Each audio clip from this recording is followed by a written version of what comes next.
لو أنزلنا هذا القرآن على جبل لرأيته خاشعا متصدعا من خشية الله.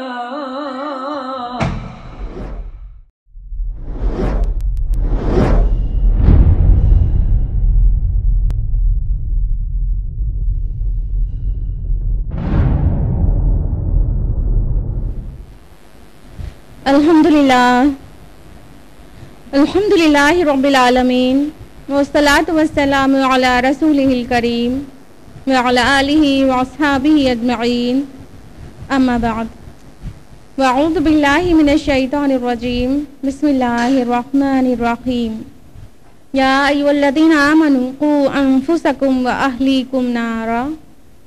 بسم اللہ الرحمن الرحیم. رب اشرح لی صدری ویسر لی امری واحلل عقدۃ من لسانی یفقہوا قولی. عزیز سامعات، خلاصہ قرآن مجید میں آپ سب کا تہہ دل سے خیر مقدم ہے. السلام علیکم ورحمۃ اللہ وبرکاتہ. خلاصہ قرآن میں ہم لوگ 28 پارے مکمل کر چکے تھے اور آج 28واں پارہ جانیں گے انشاءاللہ. 28واں پارہ شروع ہوتا ہے سورہ مجادلہ سے. سورہ مجادلہ میں 3 رکوع اور 22 آیات ہیں.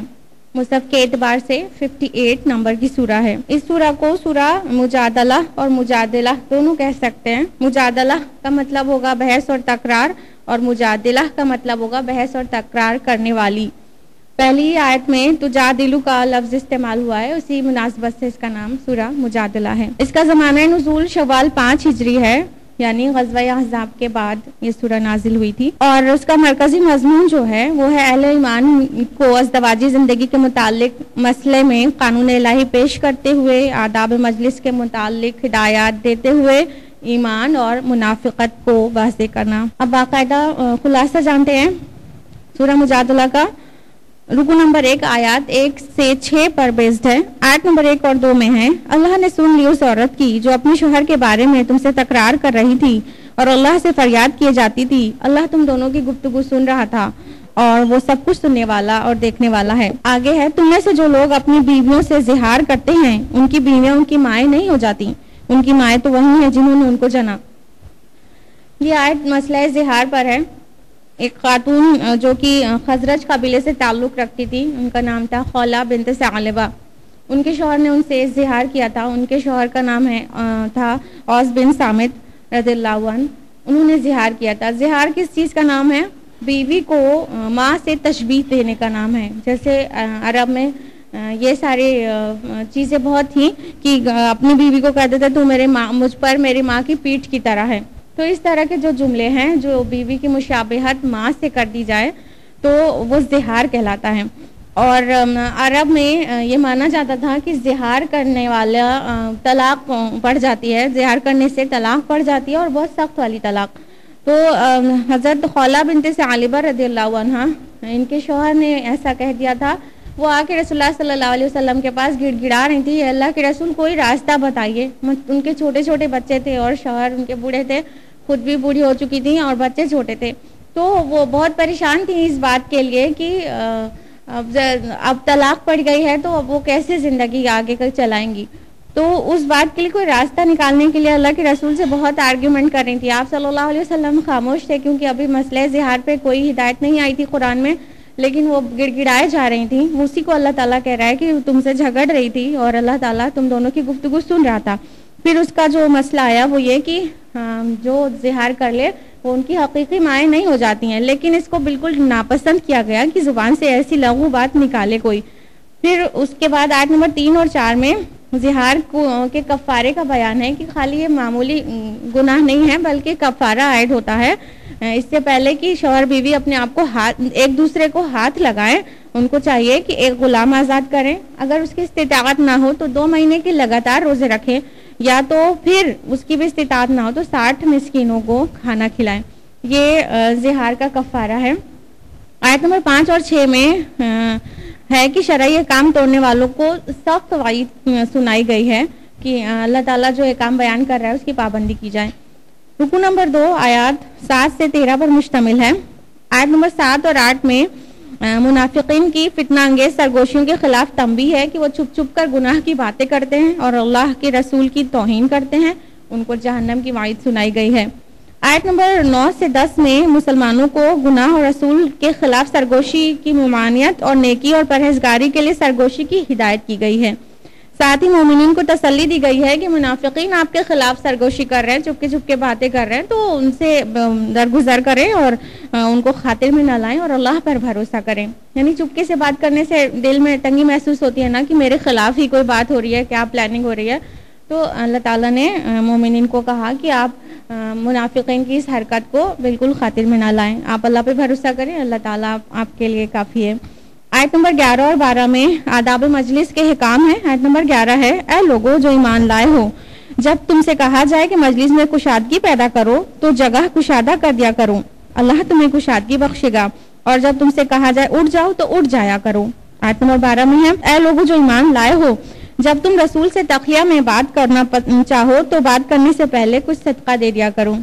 یہ آداب مجلس ہے کہ محفل میں اگر بہت کنجسٹڈ ایریا ہے تو تھوڑا سا شفٹ ہو کے دوسروں کو جگہ دینا چاہیے، اور اگر کشادگی ہے، پھیلاؤ ہے، تو آرام سے پھیل کے بیٹھنا چاہیے، لیکن جب کام مکمل ہو جائے تو اٹھ جانا چاہیے تاکہ اگلے کو، میزبان کو زحمت نہ ہو۔ دوسری بات یہ کہ ایک حکم ایسا آیا جس پر عمل ایک کا بھی نہیں ہوا اور وہ آیت منسوخ ہو گئی، وہ یہ کہ رسول اللہ سے اگر سرگوشی کرنا ہے تو صدقہ دو، کیونکہ رسول اللہ صلی اللہ علیہ وسلم محفل میں ہوتے اور کوئی بھی بدو آ کے کہتا ہے یا رسول اللہ ذرا سا اکیلے میں آئیے، مجھے آپ سے بات کرنا ہے، تو یہ تو رسول اللہ صلی اللہ علیہ وسلم کے لیے بہت زحمت کا باعث ہوا جا رہا تھا کہ جس کو دیکھو محفل میں سے آپ کو بلا کر اکیلے لے جاتا تھا۔ تو اس بات کے لیے کہ اگر تم کو اکیلے لے کے جانا ہے، سرگوشی کرنا ہے رسول سے، تو پہلے صدقہ دو۔ حضرت علی فرماتے ہیں کہ اس حکم پر کسی کا بھی عمل نہیں ہوا اور اس کے پہلے وہ یہ آیت منسوخ کر دی گئی۔ آیت نمبر 13 میں ہے کہ یہ جو ہنگامی قانون بنا تھا وہ منسوخ کر دیا گیا، پھر کہا کہ بس اللہ کا تقوی اختیار کرو۔ رکو نمبر 3 آیات 14 سے 22 پر مشتمل ہے، اور اس رکو میں منافقین کی کرتوتوں کا پردہ فاش کیا گیا ہے کہ وہ تمہارے دشمن ہیں اور یہود کے ایجنٹ ہیں۔ آیت نمبر 16-17 میں ہے کہ انہوں نے اپنی قسموں کو ڈھال بنا رکھا ہے جس کی آڑ میں وہ اللہ کی راہ سے لوگوں کو روکتے ہیں، اس پر ان کے لیے ذلت کا عذاب ہے، یعنی منافقین کے لیے۔ اللہ سے بچانے کے لیے نہ ان کے مال کچھ کام آئیں گے نہ اولاد، وہ دوزخ کے یار ہیں، اسی میں ہمیشہ رہیں گے۔ آیت نمبر 19 میں ہے انہی کے لیے کہ وہ شیطان کی پارٹی کے لوگ ہیں، خبردار رہو شیطان کی پارٹی والے ہی خسارے میں رہنے والے ہیں۔ اور پھر اس کے بعد سچے مومنوں کی پہچان بتائی گئی ہے، دونوں میں تقابل کیا گیا ہے۔ آیت نمبر 22 میں تم کبھی نہ پاؤ گے جو لوگ اللہ اور آخرت پر ایمان رکھنے والے ہیں وہ ان لوگوں سے محبت کرتے ہوں جنہوں نے اللہ اور اس کے رسول کی مخالفت کی ہے، خواہ وہ ان کے باپ ہوں یا ان کے بیٹے ہوں یا ان کے بھائی یا اہل خاندان، اور پھر ایسے مومنین کے لیے جنت کا وعدہ ہے۔ اور آخر میں ہے اللہ ان سے راضی ہوا اور وہ اللہ سے راضی ہوئے، وہ اللہ کی پارٹی کے لوگ ہیں، خبردار رہو اللہ کی پارٹی والے ہی فلاح پانے والے ہیں۔ اسی کے ساتھ سورہ مجادلہ یہیں پر مکمل ہوتی ہے، اور اگلی سورہ ہے سورۃ الحشر، سورہ نمبر 59، 3 رکوع اور 24 آیات پر مشتمل۔ آیت نمبر 2 کے فقرے لاول الحشر سے ماخوذ ہے اس کا نام۔ حشر کا معنی ہوتا ہے اکٹھا کرنا، اور یہ نازل ہوئی تھی غزوہ بنو نذیر کے بارے میں جو 4 ہجری میں پیش آیا تھا، اور اس کا مرکزی مضمون اللہ اور اس کے رسول کے خلاف اٹھ کھڑے ہونے والوں کو یہودی قبیلے بنو نذیر کے رسوا کن انجام سے عبرت دلانا ہے، اور اہل ایمان کو غزوہ بنو نذیر میں پیش آئے مسائل کے متعلق ہدایات دینا ہے۔ رکو نمبر 1 آیات 1 سے 10 پر مشتمل ہے۔ آیت نمبر 1 ہے سبح للہ ما فی السماوات والارض وهو العزیز الحکیم، کہ تسبیح کی ہے ہر اس چیز نے جو آسمانوں میں ہے اور زمین میں ہے، اور وہ غالب اور حکمت والا ہے۔ یہ آیت اس سے پہلے سورہ حدید میں آ چکی ہے، سورہ نمبر 57 میں، اور اس کے ابھی سورہ حشر میں آ رہی ہے، اور اس کے بعد سورہ صف سورہ نمبر 61 میں آئے گی، اس کے بعد سورہ جمعہ اور سورہ تغابن میں بھی آئے گی، لیکن یسبح للہ ما فی السماوات وما فی الارض الفاظ کے ساتھ آئے گی۔ سبحہ یعنی تسبیح کی ہے، ماضی کا صیغہ ہے، یسبح تسبیح کرتے ہیں مضارع کا صیغہ ہے، تو یہ دونوں ہی طرح سے آیا ہے قرآن مجید میں کہ تسبیح ہمیشہ کی ہے اللہ کی، زمین اور آسمان کی ہر چیز نے، اور آئندہ بھی ہمیشہ تسبیح کرے گا۔ آیت نمبر 2 میں ہے وہی ہے جس نے ان لوگوں کو جو اہل کتاب میں کافر ہوئے ان کے گھروں سے پہلے ہی حشر میں پہلے ہی حشر کے لیے نکال دیا۔ اس سے مراد بنو نذیر کا خراج ہے جو عمل میں آیا، مدینہ سے ان کا اخراج ہوا تھا، اسی بارے میں یہ آیت ہے۔ یہ بنو نذیر ایک یہود کا قبیلہ تھا جو مدینہ کے مضافات میں آباد تھا۔ جب رسول اللہ صلی اللہ علیہ وسلم ہجرت کر کے مدینہ تشریف لائے تو انہوں نے سارے یہود کے قبائل سے معاہدہ کر لیا تھا صلح کا، اور بنو نذیر سے بھی کیا تھا، لیکن بنو نذیر ہمیشہ کوئی نہ کوئی ریشہ دوانیاں کرتے رہے اور پوری طرح سے معاہدے پہ نہیں رہتے تھے، یہاں تک کہ ان کا جو لیڈر تھا کعب بن اشرف، وہ مشرکین کے پاس مکہ میں جا کر مسلمانوں کے خلاف ان لوگوں کو بھڑکایا کرتا تھا، اکسایا کرتا تھا، یہاں تک کہ اس نے کئی ساری فساد برپا کر رکھا تھا، تو بہت ساری فسادات کیے، تو اللہ کے رسول صلی اللہ علیہ وسلم نے اسے ان فسادوں کو دیکھتے ہوئے اس کو قتل کروا دیا۔ اور ان میں سے ایک فساد یہ بھی تھا کہ لوگوں نے نبی کریم صلی اللہ علیہ وسلم کو، بنو نذیر کے لوگوں نے آپ کو اپنے یہاں بلا کر آپ کے اوپر ایک پتھر گرانے کی سازش کی تھی تاکہ آپ کو قتل کر دیا جائے، تو اللہ تعالیٰ نے بر وقت آپ صلی اللہ علیہ وسلم کو وحی کے ذریعے خبردار کر دیا اور آپ بال بال بچ گئے۔ جب یہ حرکت کی تو اللہ کے رسول صلی اللہ علیہ وسلم نے ان کو نوٹس بھیج دیا کہ 20 دن کے اندر بنو نذیر مدینہ خالی کر کے چلے جائیں، لیکن اس کی انہوں نے پرواہ نہیں کی اور تکبر سے انکار کیا۔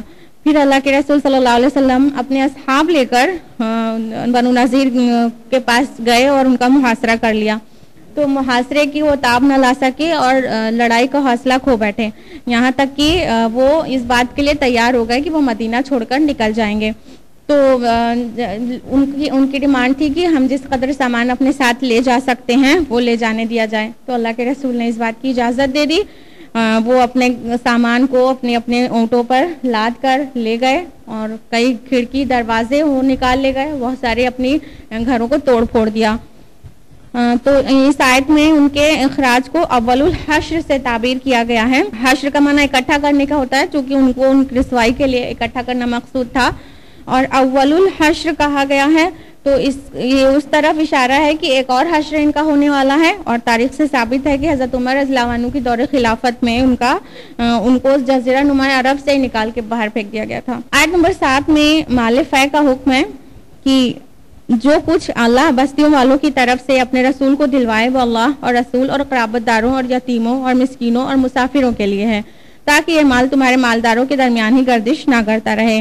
آیت نمبر 8 سے 10 میں اس کے علاوہ بھی مال فے کے مستحق بیان کیے گئے ہیں، وہ ہیں مفلس مہاجرین اور بعد میں آنے والے لوگ۔ تو مال فے کس چیز کو کہتے ہیں؟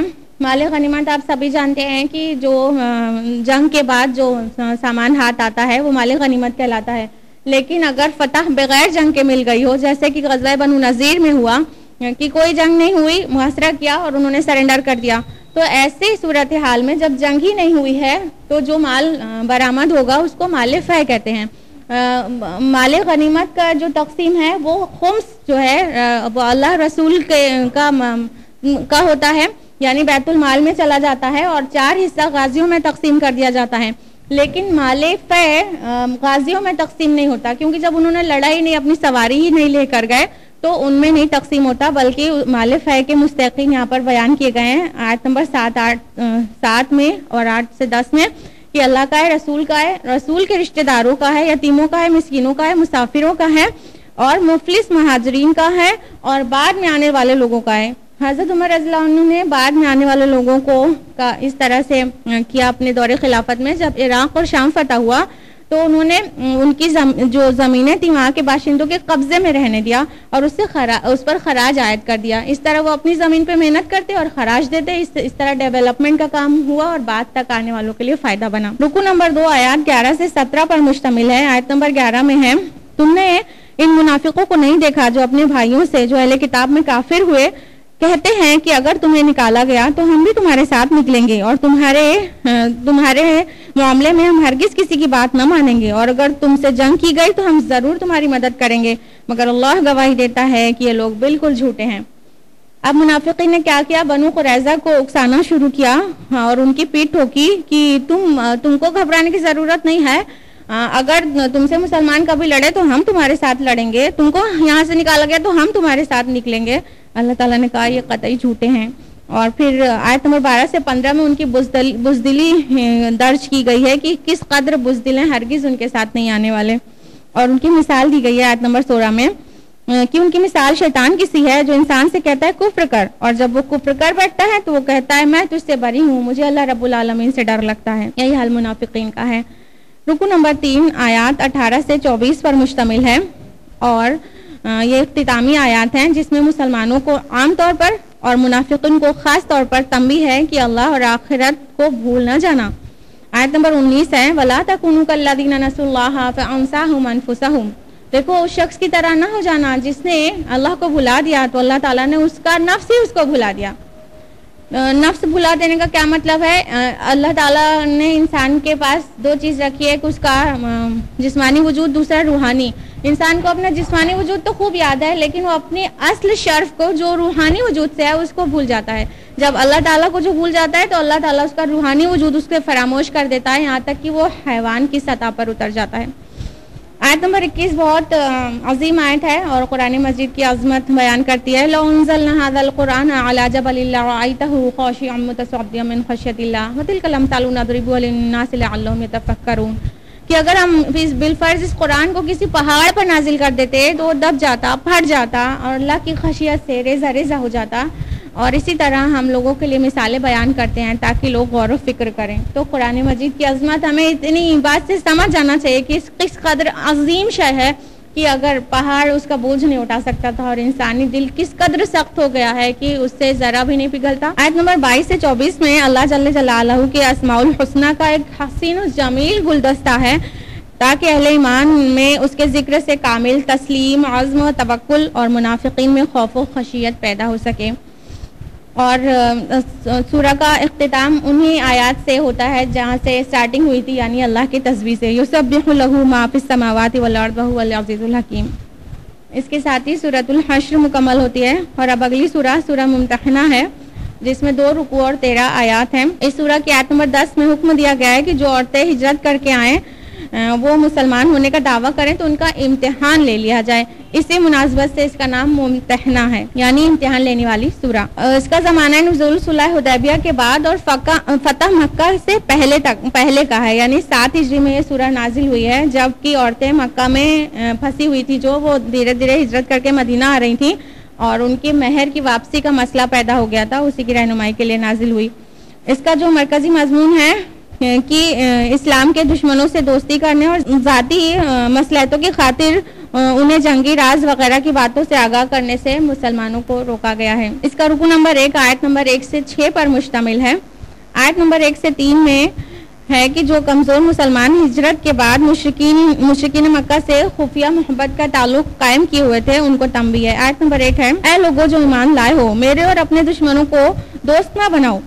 تم ان سے دوستی اور روابط بڑھاتے ہو حالانکہ وہ حق کا انکار کر چکے ہیں جو تمہارے پاس آیا ہے. انہوں نے رسول کو اور تم کو اس بنا پر نکال دیا کہ تم اللہ اپنے رب پر ایمان لائے ہو. ہوا یوں تھا کہ جب صلح حدیبیہ ہوئی اور اس کے بعد قریش مکہ کی طرف سے ایک طرفہ توڑ دی گئی تو اللہ کے رسول صلی اللہ علیہ وسلم نے پلان بنایا کہ مکہ پر چڑھائی کی جائے.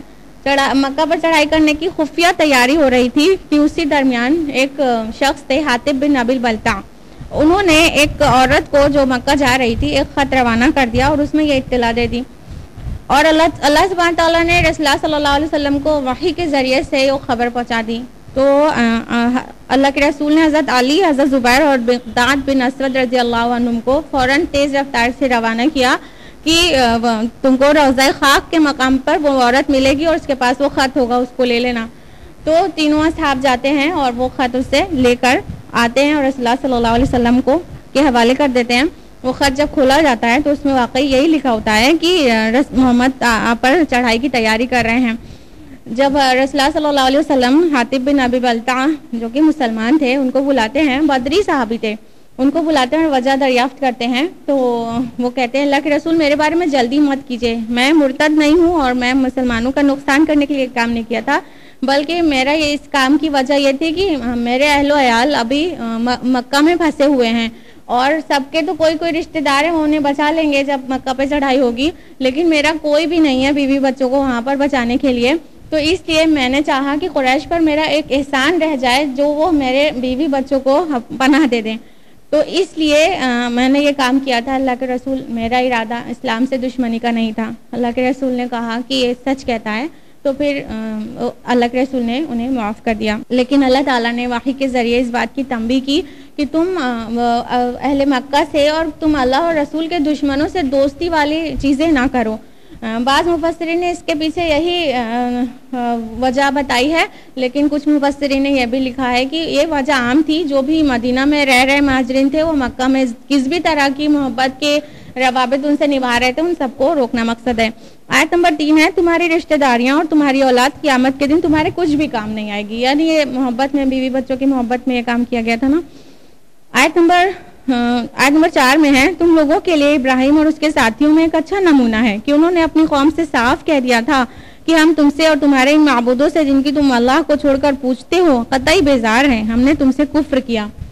یعنی ابراہیم علیہ السلام کو دیکھو، انہوں نے چھوڑ دیا تھا اپنی قوم کو، اپنے والد تک کو چھوڑ دیا تھا اور بیزاری کا اعلان کر دیا تھا اور ان سے کہا کہ ہم تم سے کفر کرتے ہیں. مطلب ایمان کا لازمی تقاضا ہے کہ طاغوت سے کفر کیا جائے، طاغوت کا انکار کیا جائے. رکوع نمبر 2 آیات 7 سے 13 پر مشتمل ہے. آیت نمبر 8 میں ہے، اللہ تمہیں اس بات سے نہیں روکتا کہ تم ان لوگوں کے ساتھ نیکی اور انصاف کا برتاؤ کرو جنہوں نے دین کے معاملے میں تم سے جنگ نہیں کی ہے اور تمہیں تمہارے گھروں سے نہیں نکالا ہے.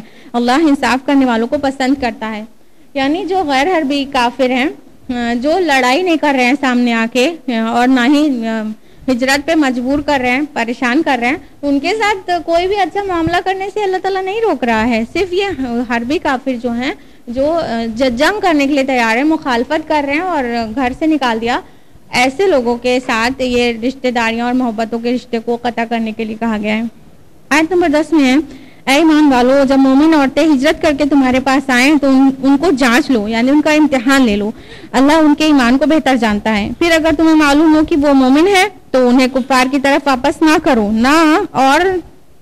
نہ وہ ان کے لیے حلال ہے اور نہ یہ ان کے لیے حلال ہے. اب یہاں پہ ایک مسئلہ کھڑا ہو گیا تھا کہ صلح حدیبیہ ہوئی تھی، تو یہ ایک طے ہوا تھا یہ بات کہ جو بھی شخص وہاں سے مدینہ پہنچے گا اس کو واپس کر دیا جائے گا مکہ سے. لیکن مردوں کے لیے اس میں رجل اور رجال لفظ کا استعمال ہوا تھا، مرد کے لیے، تو عورتوں کے لیے نہیں تھا کہ عورتیں آئیں گی تو عورتوں کو بھی واپس کر دیا جائے گا. تو اس لیے عورتوں کے بارے میں ان کو روکنے کا حکم آ گیا کہ مرد کے لیے کہا گیا تھا ریٹرن کرنے کو، اور مرد جو آئے تھے ان کو واپس کر بھی دیا گیا تھا، عورتوں کی بات نہیں ہوئی تھی. اب یہاں پہ اس سلسلے میں 2 باتیں کہی گئیں. ایک تو ان کا امتحان لے لیا جائے کہ جو واقعی انہوں نے ہجرت اللہ اور اس کے رسول کے لیے کی ہے اور وہ مومنہ ہیں کہ نہیں. اگر انہوں نے دل سے اسلام قبول کیا ہے اور اللہ اور رسول کے لیے ہجرت کی ہے، کوئی ذاتی مفاد اور دنیا پرستی کے لیے نہیں کی ہے، تو بے شک ان کو اپنے پاس روک لیا جائے. اور اگر کسی اور وجہ سے کی ہے تو اپنے پاس حفاظت دینے کی کوئی ضرورت نہیں ہے. آیت نمبر 10 میں ہے، اور انہوں نے یعنی ان کے کافر شوہروں نے جو کچھ مال خرچ کیا تھا وہ انہیں ادا کر دو، اور ان عورتوں سے نکاح کرنے میں تم پر کوئی گناہ نہیں جبکہ تم ان کے مہر ادا کر دو. اب یہاں پر ایک مسئلے کا حل بیان کیا گیا ہے کہ جو عورتیں وہاں سے ہجرت کر کے آئیں گی اور وہاں ان کے شوہر جو لوگ ایمان نہیں لائے ہیں، شوہر کافر ہیں اور یہ عورتیں مومنہ ہیں، یہ مدینہ آ گئی. اب ان کے کافر شوہر تو وہاں پر تل ملائیں گے کہ ہم نے مہر دیا ہے، ہاں تو ہمارا مہر واپس دیا جائے. تو اللہ تعالیٰ نے کہا ان کا مہر انہیں واپس بھیج دو. مکے جو شوہر وہاں کافر ہے اور عورت یہاں مومنہ ہے تو ان کا مہر واپس دے دو. ایک بات. دوسری بات یہ کہی گئی ان سے نکاح کرنے میں کوئی گناہ نہیں، یعنی ابھی وہ اس کے نکاح میں تھی اس سے پہلے تک، لیکن جب ایمان لے آئی تو نکاح فسخ ہو گیا. عورت مومنہ ہے، شوہر کافر ہے تو نکاح فسخ ہو گیا. تو اس طرح اب ان عورتوں سے نکاح کرنے میں کوئی حرج نہیں ہے بغیر اس کے کہ وہ طلاق کے الفاظ زبان سے نکالیں، کیونکہ نکاح فسخ ہو چکا ہے. اور ان کے نئے مہر ان کو مہر کے اوپر نکاح کرو، مہر ان کے ادا کر دو اس شرط پر. اسی میں آگے ہے، اور کافر عورتوں کو اپنے نکاح میں روکے نہ رکھو، جو کچھ تم نے خرچ کیا تھا اس کا تم کفار سے مطالبہ کرو، اور جو کچھ انہوں نے خرچ کیا تھا اس کا وہ تم سے مطالبہ کریں. دوسری طرف مدینہ میں جو مرد مسلمان تھے ان کی عورتیں ایمان نہیں لائی تھیں، وہ مکہ میں تھیں، تو حکم آ گیا کہ اب ان کے ساتھ نکاح نہ رکھو، ان کے نکاح کو روکے نہ رکھو، ان کو طلاق دے دو. نکاح تو ٹوٹ ہی گیا لیکن ان کو علیحدگی کے لیے بول دیا گیا، اور یہ بھی کہا گیا کہ جو تم نے ان کو دیا تھا، جو مہر تم نے دیا تھا وہ ان سے لے لو. تو اپنی عورتوں سے مہر وہاں سے منگا لو مکہ سے، اور یہاں جو مومنہ ہیں ان کے جو مہر ہے وہ مکہ بھیج دو. اس کے بعد آیت نمبر 11 میں ایک ایڈجسٹمنٹ بیان کیا گیا ہے کہ اگر وہ مہر نہیں دیتے ہیں، نہیں بھیجتے ہیں، ان خواتین کا مہر کفار نہیں بھیجتے ہیں، تو پھر تم جو مہر واپس کرو گے اس کو وہاں مت بھیجو، اس کو روکے رکھو اور جو ایڈجسٹمنٹ کر لو، اپنے ہی یہاں ایڈجسٹمنٹ کر لو کہ اپنی مومنہ اور جو خواتین ہیں ان کا مہر لے کے، اور جو مرد جن کی بیویاں کافر ہیں ان کو لوٹا دیا جائے، اتنے ہی اماؤنٹ میں ایڈجسٹمنٹ کر لیا جائے. آیت نمبر 12 میں جو مہاجرات تھیں یعنی مسلمان عورتیں جو ہجرت کر کے آئی تھیں ان سے بیعت لینے کا حکم ہے کہ ان سے بیعت کر لیا کرو. اللہ کے رسول خواتین سے بیعت لینے میں ہاتھ کو ٹچ نہیں کرتے تھے. آیت نمبر 13 میں پہلی آیت کا اعادہ ہے کہ ان لوگوں کے ساتھ دوستی نہ کرو جن پر اللہ کا غضب ہوا. اس کے ساتھ ہی یہ سورہ ممتحنہ یہیں پر مکمل ہوتی ہے. اور اب اگلی سورہ صف ہے جو سورہ نمبر 61 ہے. اس میں 2 رکوع اور 14 آیات ہیں. اس کا جو نام ہے وہ آیت نمبر 4 میں یقاتلون فی سبیلہ صفا فقرہ ہے، اس سے ماخوذ ہے. کہ مضامین سے اندازہ ہوتا ہے کہ یہ جنگ احد کے بعد نازل ہوئی ہوگی 3 ہجری میں. مرکزی مضمون مسلمانوں کو اللہ کی راہ میں قتال کرنے پر ابھارنا ہے، قتال فی سبیل اللہ کے لیے یہ سورہ نازل ہوئی ہے. رکو نمبر 1 آیات 1 سے 9 پر مشتمل ہے. آیت نمبر 1 ہے سبح للہ ما فی السماوات و ما فی الارض وهو العزیز الحکیم. بار بار ہم نے بتایا. آیت نمبر 2 سے 3 میں ہے اے ایمان والو وہ بات کیوں کہتے ہو جو کرتے نہیں، اللہ کے نزدیک یہ سخت ناپسندیدہ حرکت ہے جو تم کہو وہ بات جو کرتے نہیں. یعنی بڑبولا پن کیوں کرتے ہو، جو بات کہتے ہو اس کو کرنے کی ہمت اور حوصلہ ہو تبھی بات منہ سے نکالا کرو. آیت نمبر 4 میں ہے ان اللہ یحب الذین یقاتلون فی سبیلہ صفا کانہم بنیان مرصوص. کہ اللہ تعالیٰ تو اس سے محبت کرتا ہے جو اس کے راستے میں لڑائی کرتے ہیں، جنگ کرتے ہیں صف بستہ ہو کر، جیسے سیسا پلائی ہوئی دیوار ہوں. آیت نمبر 5 اور 6 میں ہے کہ جو ایمان اور اطاعت کا عہد کر چکنے کے بعد اللہ کی راہ میں جہاد کرنے سے جی چراتے ہیں وہ ایکچولی یہود کے نقش و قدم پر ہیں اور ان کا بھی وہی انجام ہوگا جو یہود کا ہوا. آیت نمبر 6 بہت اہم آیت ہے. اور جب عیسیٰ ابن مریم نے کہا اے بنی اسرائیل میں تمہاری طرف اللہ کا رسول ہوں اور تورات میں سے جو کچھ میرے سامنے موجود ہے اس کی تصدیق کرنے والا ہوں اور خوشخبری دینے والا ہوں ایک رسول کی جو میرے بعد آئے گا اس کا نام احمد ہوگا. تو جب وہ ان کے پاس کلی نشانیاں لے کر آیا تو انہوں نے کہا یہ تو صریح جادو ہے. عیسیٰ علیہ السلام نے اپنے حواریوں کو اپنے لوگوں کو بتایا تھا کہ میرے بعد ایک رسول آئے گا اس کا نام احمد ہوگا. اور نیو ٹیسٹمنٹ میں آپ دیکھیے کہ گاسپل آف جان میں کئی جگہ کمفرٹر لفظ کے ساتھ ایک شخص کے آنے کا ذکر ہوا ہے. اور Gospel of John chapter number 16 verse number 12 to 14 میں تو بہت واضح لکھا ہوا ہے کہ وہ مجھے ابھی آپ سے بہت کچھ کہنا ہے لیکن آپ ابھی وہ نہیں سمجھو گے، لیکن جب وہ آئے گا، وہ روح حق جب آئے گا، اسپرٹ آف ٹروتھ، وہ آپ کو بتائے گا اور وہ میری تعریف کرے گا اور وہ آنے والی چیزوں کے بارے میں بھی بتائے گا. تو یہ رسول اللہ صلی اللہ علیہ وسلم کی پیشن گوئی ہے. اور انجیل برنباس میں تو محمد اور احمد نام بھی موجود ہے چیپٹر نمبر 220 میں. آیت نمبر 8 میں ہے یہ چاہتے ہیں کہ اللہ کے نور کو اپنی پھونکوں سے بجھا دیں مگر اللہ اپنا نور کو مکمل کر کے رہے گا خواہ کافروں کو کتنا ہی ناگوار ہو. یعنی اللہ کے دین اور اسلام کو چاہتے ہیں ایسے ہی پھونک سے بجھا دیں گے، معمولی سے نہیں. اللہ تعالیٰ کو تو اسے پورا منور کر کے رہنا ہے. آیت نمبر 9 میں اور وضاحت ہے والذی ارسل رسولہ بالہدی ودین الحق لیظہرہ علی الدین کلہ ولو کرہ المشرکون. کہ وہی ہے، اللہ ہی ہے جس نے اپنے رسول کو دین حق اور ہدایت دے کر بھیجا تاکہ وہ اسے دنیا کے سارے مذاہب پر غالب کر دے چاہے مشرکوں کو کتنا ہی برا لگے. تو یہ اللہ کا دین ہے جو غالب ہو کر رہنے والا ہے اور آنے والے دنوں میں پوری دنیا پہ غالب ہو جائے گا. رکو نمبر 2 آیات 9 سے 14 پر مشتمل ہے. آیت نمبر 10 سے 13 میں کمزور مسلمانوں کو صحیح راہ اختیار کرنے کی تلقین کی گئی ہے کہ منافقت کی روش چھوڑ دیں اور اللہ کی راہ میں جان و مال سے جہاد کریں. یعنی خیر اسی میں ہے کہ اللہ کی راہ میں جان مال دونوں سے جہاد کیا جائے. آیت نمبر 10-11 میں ہے، اے اہل ایمان کیا تمہیں وہ تجارت بتاؤں جو تمہیں دردناک عذاب سے بچا لے؟ ایمان لاؤ اللہ اور اس کے رسول پر اور جہاد کرو اللہ کی راہ میں اپنے مال اور اپنے جان سے، یہ تمہارے لیے بہتر ہے اگر تم جانو۔ اب دیکھیے اہل ایمان سے کہا جا رہا ہے ایمان لاؤ، تو حقیقی ایمان لاؤ، اور حقیقی ایمان کا دعویٰ تمہارا تبھی سچا ہے جب اپنے جان اور مال سے اللہ کی راہ میں جہاد جد و جہد کی جائے۔ آیت نمبر 14 میں عیسیٰ علیہ السلام کی حواریوں کی پیروی کی دعوت دی گئی ہے کہ انہوں نے جس طرح عیسیٰ علیہ السلام کی مدد کی تھی اسی طرح تم بھی اپنے رسول کی مدد کرو۔ اس کے ساتھ ہی سورہ صف مکمل ہوتی ہے، اور اب اگلی سورہ جمعہ ہے، سورہ نمبر 62، جس میں 2 رکوع اور 11 آیات ہیں۔ یہ بھی لگاتار مدنی صورتوں کا سلسلہ ہے، یہ بھی مدنی ہے، اور اس کا نام آیت نمبر 9 میں جمعہ صلاح کی اہمیت بیان کی گئی ہے، اسی مناسبت سے اس کا نام جمعہ ہے۔ جمعہ کا مطلب ہوتا ہے جمع ہونا، تو اس کا نام جمعہ اس لیے کیونکہ جمعہ صلاح جب ہوتی ہے تو اکٹھا سب لوگ جب ہوتے ہیں پوری بستی کے لوگ، اس لیے اس کا نام جمعہ صلاح بھی اسی لیے اور دن بھی اسی لیے جو الجمعہ کہلاتا ہے۔ اس کے 2 رکوع ہیں جس کا دونوں کا زمانہ نزول الگ الگ ہے۔ پہلے رکوع کا زمانہ نزول 7 ہجری ہے اور یہ فتح خیبر کے آس پاس ہی قریبی زمانے میں نازل ہوا تھا، اور دوسرا رکوع ہجرت کے بعد ایک دم نزدیکی زمانے میں نازل ہوا۔ اس کا مرکزی مضمون یہ ہے کہ اللہ کا فضل محسوس کرو کہ نبی کریم صلی اللہ علیہ وسلم کی شکل میں تمہیں عظیم الشان نعمت سے اللہ نے نوازا ہے، اس کی قدر پہچانو اور اس کی تعلیمات پر عمل کرو، تمہاری زندگیاں سنور جائیں گی۔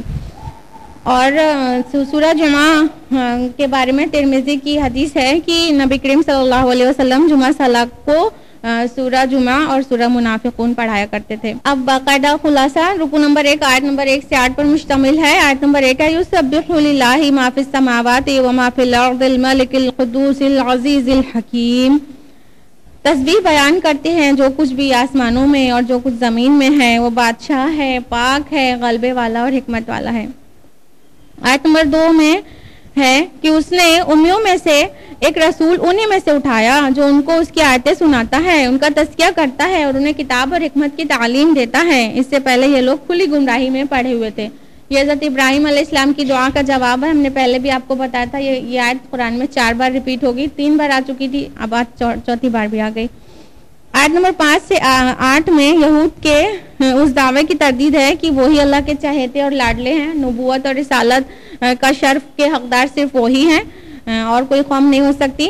اور آیت نمبر 5 میں ان کی نالائقی کا ذکر ہے جس کی وجہ سے وہ ہدایت سے محروم اور امامت کے منصب سے معزول کر دیے گئے۔ آیت نمبر 5 ہے مثل الذین حملوا التوراۃ ثم لم یحملوها کمثل الحمار یحمل اسفارا۔ مثال ان لوگوں کی جو حامل تورات بنائے گئے تھے اور انہوں نے اس کو نہیں اٹھایا، اس گدھے کی سی ہے جو بہت سارا بوجھ لادے ہوئے ہو، یعنی کتابوں کا، یعنی تورات کو قائم نہیں کیا انہوں نے، تو وہ منصب امامت سے معزول ہو گئے اور رسالت وہاں سے چھین کر بنو اسماعیل کو دے دی گئی۔ رکوع نمبر 2 آیات 9 سے 11 پر مشتمل ہے، اور ان آیات میں جمعہ صلاح کے متعلق احکام ہے۔ اس کا پس منظر جو ہے وہ یہ کہ رسول اللہ صلی اللہ علیہ وسلم جب ہجرت کر کے مدینہ پہنچے تو 5ویں ہی دن جمعہ صلاح قائم کر دی تھی، لیکن ابھی جمعہ صلاح کے متعلق اور خطبے کے متعلق صحابہ کی پوری تربیت نہیں ہو سکی تھی۔ ایسے حال میں ایک جمعہ کا دن تھا اور رسول اللہ صلی اللہ علیہ وسلم خطبہ دے رہے تھے کہ شام کی طرف سے ایک قافلہ آیا غلہ لے کر اور ڈھول تاشے بجا کر اپنا مال بیچنے لگا۔ تو چونکہ غلہ کی اس وقت بہت شدید قلت تھی، اس سے خطبہ سن رہے کچھ لوگوں نے سوچا کہ ابھی خطبہ چھوڑ کے جا کر پہلے غلہ خرید لیتے ہیں، پھر بعد میں آ کے نماز میں شریک ہو جائیں گے۔ یہ بات اللہ تعالیٰ کو پسند نہیں آئی، تو یہ آیات نازل ہو گئی اور کہ خطبہ چھوڑ کے جانا بالکل غلط ہے، اور یہ اس میں تو نبی کا سوء ادب کا بھی پہلو ہے۔ یہ بے ادبی ہے کہ نبی کھڑا ہو کے خطبہ دے رہا اور پیچھے سے کوئی نکل گیا۔ آیت نمبر 9 ہے اے ایمان والو، جمعہ کے دن جب نماز کے لیے پکارا جائے یعنی اذان دی جائے تو اللہ کی ذکر کی طرف دوڑو اور خرید و فروخت چھوڑ دو، یہ تمہارے لیے بہتر ہے اگر تم جانو۔ یعنی جمعہ کی اذان کے بعد سے لے کر جمعہ صلاح ہو جانے تک کا بزنس ایکٹیویٹی ساری حرام ہے، کوئی بھی بزنس ایکٹیویٹیز اور کچھ بھی کھیل تماشا نہیں ہونا چاہیے۔ اذان میں تھوڑا اختلاف ہے کہ وہ جو اذان اب 2 اذانیں ہوتی ہیں، پہلے ایک ہی اذان تھی، تو پہلی اذان مراد ہے کہ دوسری اذان، اس میں تھوڑا سا اختلاف ہے، لیکن بہرحال جمعہ کے دن اذان کے بعد کوئی بھی بزنس ایکٹیویٹی نہیں ہونا چاہیے، اور اس بات سے لوگ بہت غافل ہیں۔ آیت نمبر 10 میں ہے پھر جب نماز ختم ہو جائے تو زمین میں پھیل جاؤ اور اللہ کا فضل تلاش کرو اور اللہ کا ذکر کثرت سے کرو تاکہ تم فلاح پاؤ. آیت نمبر 11 میں ہے انہوں نے جب تجارت اور کھیل تماشا ہوتے ہوئے دیکھا تو اس طرف لپک گئے اور تمہیں کھڑا ہوا چھوڑ دیا. ان سے کہو جو کچھ اللہ کے پاس ہے وہ کھیل تماشے اور تجارت سے بہتر ہے اور اللہ سب سے بہتر رزق دینے والا ہے. تو جب تک جو مسئلہ نہ ہو جائے تب تک کوئی بھی بزنس ایکٹیویٹی نہ ہو. اس کے بعد جب ہو جائے تو پھیل جاؤ پورے, پھر باقی دن کے وقت میں بزنس کا کام کرو, اللہ کا فضل تلاش کرو. اس کے ساتھ ہی سورہ جمعہ مکمل ہوتی ہے. اور اب سورۃ المنافقون سورہ نمبر 63 2 رکوع اور 11 آیات پر مشتمل مدنی سورہ ہے. اور شروع میں ہی پہلی آیت میں اذا جاءک المنافقون فقرہ ہے. اسی مناسبت سے اس کا نام بھی ہے اور اس کا عنوان بھی یہی ہے, منافقوں سے کی گفتگو کرنا. اور یہ اس وقت نازل ہوئی جب رسول اللہ صلی اللہ علیہ وسلم غزوہ بنو مصطلق سے فارغ ہو کر آئے اور غزوہ بنو مصطلق 6 ہجری میں واقع ہوا تھا. اس کا مرکزی مضمون نفاق کا پردہ چاک کرنا ہے اور اس کی علامتیں اور علاج بتانا ہے. اس کا تاریخی پس منظر سمجھنا ہوگا. پہلے جب رسول اللہ صلی اللہ علیہ وسلم مدینہ پہنچے تو اوس اور خزرج کے لوگ آپس میں لڑ کر نڈال ہو چکے تھے اور پھر ایک اپنا بادشاہ سلیکٹ کر چکے تھے, عبداللہ بن ابی بن سلول. اس کا مونگوں کا تاج بنا ہوا رکھا تھا, بس تاج پوشی ہونا باقی تھی کہ رسول اللہ صلی اللہ علیہ وسلم بے تاج بادشاہ کی حیثیت سے مدینے میں داخل ہو جاتے ہیں اور سارے مسلمانوں کی اٹینشن آپ کی طرف ہو جاتی ہے. اس کی وجہ سے عبداللہ بن ابی جو تھا اس کے اندر شدید نفرت پیدا ہو گئی رسول اللہ صلی اللہ علیہ وسلم سے, لیکن اس نے منافقت کی روش اختیار کی, زبان سے اسلام کا اظہار کیا اور اندر سے وہ انتظار کر رہا تھا کہ جب بھی اٹیک کرنے کی موقع لگا تب کریں گے.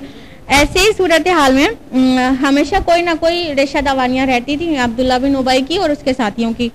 تو جب غزوہ بنو مصطلق سے فارغ ہو کر رسول اللہ صلی اللہ علیہ وسلم اور مسلمان واپس لوٹ رہے تھے تبھی لشکر اسلام ایک جگہ پر ٹھہرا ہوا تھا, ایک بستی میں جہاں پہ کنواں تھا, اور وہاں پہ پانی کی موضوع پر جہجہ بن مسعود جو حضرت عمر کے غلام تھے اور مہاجر تھے, اور سنان بن وبر جو جس کا قبیلہ خزرج قبیلے کا حلیف تھا یعنی انصار میں سے تھے, دونوں میں جھگڑا ہو گیا. تو جہجہ نے آواز لگائی اے مہاجرین, اور سنان نے آواز لگائی یا انصار. جب اللہ کے رسول صلی اللہ علیہ وسلم نے یہ آواز سنی تو کہا یہ جاہلیت کی پکار کیسی ہے, تم لوگ کہاں اور یہ جاہلیت کی پکار کہاں, تم اسے چھوڑ دو, یہ بڑی گندی چیز ہے. یعنی اللہ تعالیٰ اور اس کے رسول نے تو تمہیں اکٹھا کر دیا تھا, اب یا انصار یا مہاجر اپوزٹ, تم تو ایک ہو چکے تھے, تم تو بھائی ہو آپس میں. جب یہ سچویشن پیش آئی تو کسی طرح سارا معاملہ تو سب ٹھنڈا ہو گیا, لیکن منافقین کو پورا موقع مل گیا کہ مطلب انصار کے اوپر مہاجر اب لپک رہے ہیں. تو عبداللہ بن ابی نے بہکانا شروع کر دیا لوگوں کو کہ اب یہ جو ہیں کنگلوں کے مددگار بن گئے ہو تم لوگ اور ان کی مدد کرو گے. ان کی مثال تو ایسی ہے کہ کوئی اپنا کتا اس کو کھلا پلا کر موٹا کرے اور اسی کو بھوکے, اسی کو پھاڑ کھائے. اور اس نے یہ بھی کہا کہ اللہ کی قسم مدینہ پہنچ کر جو عزت والا ہے وہ ذلیل کو وہاں سے نکال باہر کرے گا. اس کے کہنے کا مطلب تھا عزت والا انصار اور ذلیل لوگ ماد اللہ مہاجرین. تو جب اس نے یہ اسٹیٹمنٹ کہا تھا تو ایک نوجوان سے صحابی حضرت زید بن ارقم رضی اللہ عنہ وہاں پہ موجود تھے, انہوں نے رسول اللہ صلی اللہ علیہ وسلم سے جا کر بتا دیا کہ ایسا ایسا ہوا ہے. اللہ کے رسول نے جب بلا کر عبداللہ بن ابی کو پوچھا تو اس نے انکار کر دیا. اس نے کہا یہ آپ چھوکرے کی بات مانتے ہیں میرے مقابلے میں, تو کوئی ثبوت نہیں تھا, بات بالکل وہاں پہ کچھ تحقیق نہیں ہو سکی. پھر اللہ تعالیٰ نے یہ سورہ منافقون نازل کر کے وضاحت کر دی کہ ایکچولی معاملہ کیا تھا. رکو نمبر 1 آیات 1 سے 8 پر مشتمل ہے. آیت نمبر 1 میں ہے اے نبی جب یہ منافق آپ کے پاس آتے ہیں اور کہتے ہیں ہم گواہی دیتے ہیں کہ آپ یقیناً اللہ کے رسول ہیں اور اللہ جانتا ہے تم اس کے رسول ہو, مگر اللہ گواہی دیتا ہے کہ وہ منافق جھوٹے ہیں. آیت نمبر 2 میں اتخذوا ایمانہم جنہ, انہوں نے اپنی قسموں کو ڈھال بنا رکھا ہے. تو یہاں پہ نفاق کی علامت بیان کی گئی کہ یہ جھوٹے ہیں اور جھوٹی قسمیں کھاتے ہیں. آیت نمبر 3 سے 5 میں ان کے کردار اور ان کی اطوار کو بے نقاب کیا گیا ہے. آیت نمبر 6 میں ہے اللہ انہیں ہرگز معاف نہیں کرے گا. آیت نمبر 7 میں ہے یہ وہی لوگ ہیں جو کہتے ہیں رسول کے ساتھیوں پر خرچ کرنا بند کر دو تاکہ یہ منتشر ہو جائیں. آیت نمبر 8 میں ہے یہ کہتے ہیں ہم مدینہ واپس پہنچ جائیں تو جو عزت والا ہے وہ ذلیل کو وہاں سے نکال کر باہر کر دے گا. اللہ تعالیٰ نے وحی کے ذریعے ساری حقیقت کو کھول کے رکھ دیا. رسول اللہ صلی اللہ علیہ وسلم نے حضرت زید رضی اللہ عنہ کا کان پکڑ کے فرمایا لڑکے کا کان سچا تھا. اس کے بعد رکو نمبر 2 آیات 9 سے 11 پر مشتمل ہے جس میں نفاق کا ٹریٹمنٹ بتایا گیا ہے. قرآن نے بارہا نفاق کو مرض کہا ہے. فی قلوبہم مرض، ان کے دل میں بیماری ہے، تو اس کا ٹریٹمنٹ یہاں پہ مرض کا بتایا گیا ہے. آیت نمبر 9 میں پریونٹیو ٹریٹمنٹ ہے کہ اس بیماری سے بچا کیسے جائے.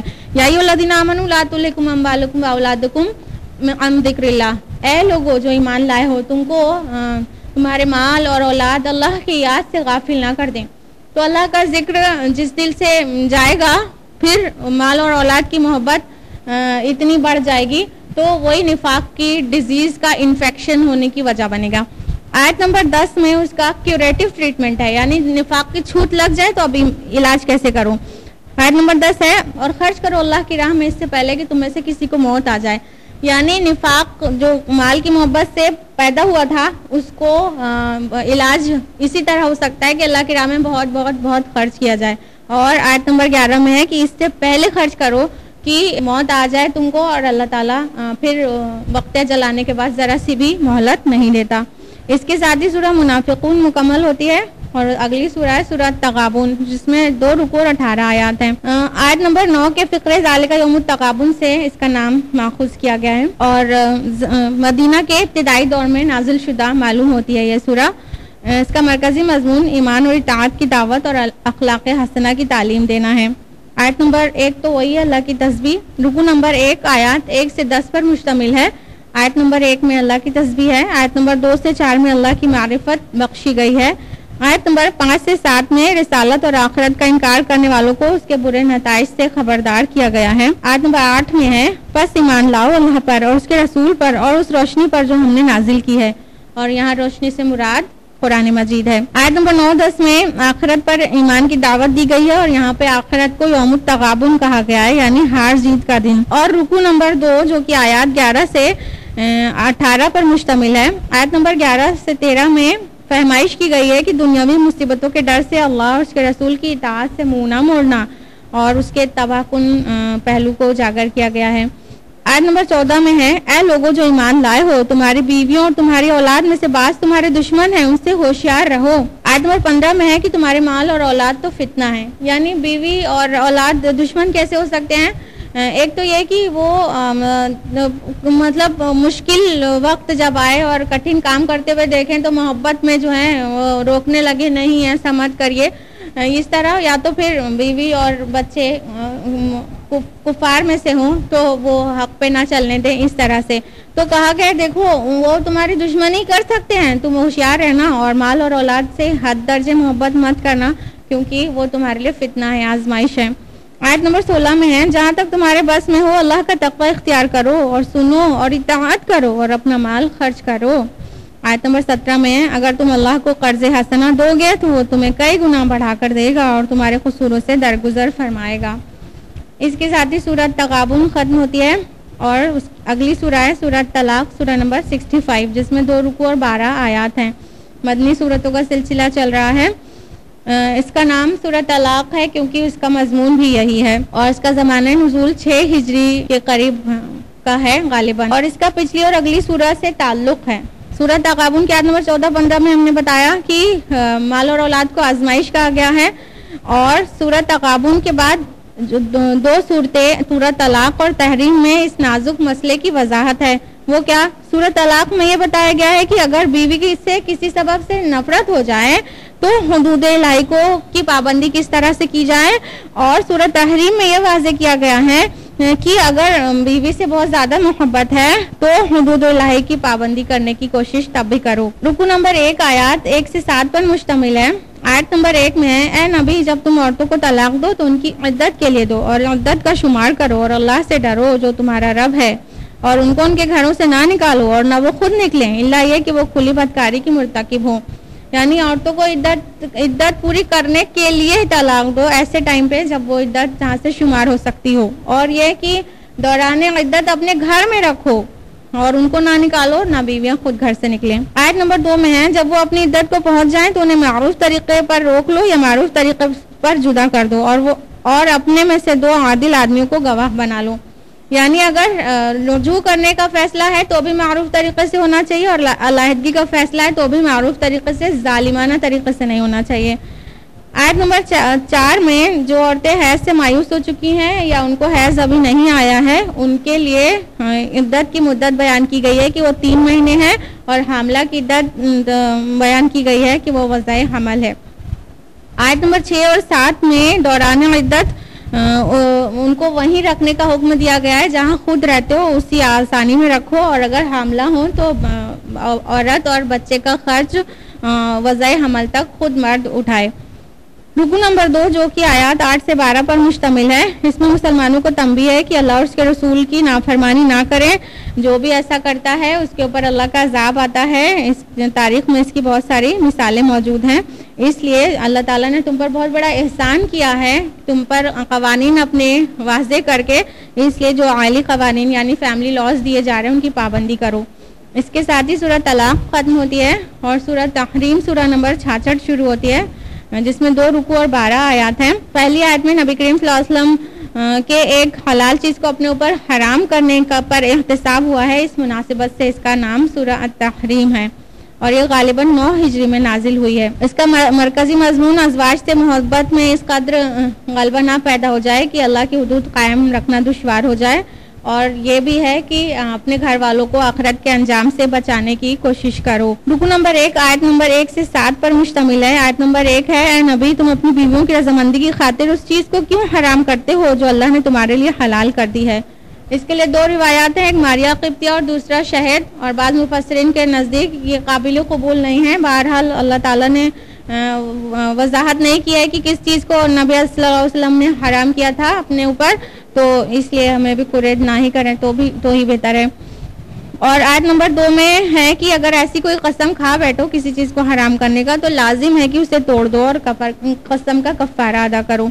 آیت نمبر 3 میں ہے، اور جب نبی صلی اللہ علیہ وسلم نے اپنی بیویوں سے راز میں ایک بات کہی تھی تو پھر اس بیوی نے اسے ظاہر کر دیا اور اللہ نے نبی کو اسے باخبر کر دیا۔ یہ راز بھی قرآن نے راز رکھا ہے، اس لیے راز ہی رکھا جائے تو بہتر ہے۔ آیت نمبر 4 اور 5 میں ازواج کو تنبیہ کی گئی ہے، اور آیت نمبر 6 میں بہت اہم اصول بیان کیا گیا ہے۔ یا ایھا الذین آمنوا قوا انفسکم واہلیکم نارا، اے لوگوں جو ایمان لائے ہو اپنے گھر والوں کو، اپنے آپ کو اور اپنے گھر والوں کو آگ سے بچاؤ، یعنی کہ گھر والوں کو تنبیہ کرنا اور ان کو غلط روش سے روکنا گھر کے بڑے کا فرض ہے۔ رکو نمبر 2 آیات 9 سے 12 پر مشتمل ہے۔ آیت نمبر 8 میں ہے، اے اہل ایمان اللہ کے حضور توبہ کرو اور خالص توبہ کرو۔ آیت نمبر 9 میں کافروں اور منافقوں کے خلاف جہاد کرنے کا حکم ہے۔ آیت نمبر 10 میں کافروں کے لیے نوح علیہ السلام اور لوط علیہ السلام کی بیویوں کی مثال بیان کی گئی ہے۔ آیت نمبر 11 میں مسلمانوں کے لیے فرعون کی بیوی کی مثال بیان کی گئی ہے، اور ان دونوں مثالوں سے حقیقت کو واضح کرنا ہے کہ اللہ کے یہاں کام آنے والی چیز انسان کا خود کا اپنا ایمان اور عمل ہے۔ اس کے ساتھ ہی سورۃ تحریم مکمل ہوتی ہے اور 28واں پارہ بھی۔ الحمدللہ 28 پارے مکمل ہو چکے ہیں۔ ربنا تقبل منا انک انت السمیع العلیم۔ والسلام علیکم ورحمۃ اللہ وبرکاتہ۔